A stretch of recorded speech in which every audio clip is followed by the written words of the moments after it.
Bidyanondo foundation আজকে যে আয়োজন করেছে আমি তাদেরকে সাধুবাদ জানাই।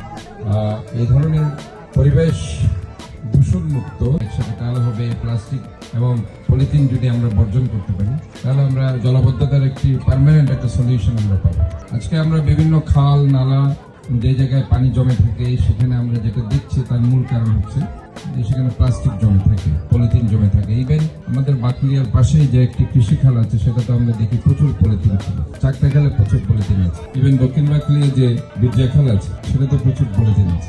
এটা ইনফ্যাক্ট আমাদের জন্য খুবই দরকার যে একটা গণসচেতনতা বৃদ্ধি করার পাশাপাশি আমরা একটা ইনসেন্টিভ দিই যে তারা যে আজকে প্লাস্টিকের পরিবর্তে 1 কেজি চাল, 1 কেজি প্লাস্টিক 1 কেজি চাল, 4 কেজি প্লাস্টিকের জন্য একটা বড় মাছ অথবা 4 কেজি প্লাস্টিক দিয়ে যে একটা বড় মুরগি পাচ্ছে, এটা বিশাল ব্যাপার। তো এই প্লাস্টিক গুলো রিসাইক্লিং করে নেক্সট একটা এনার্জি কিংবা কোন একটা প্লাস্টিক ফ্যাক্টরিতে তারা আবার সেটা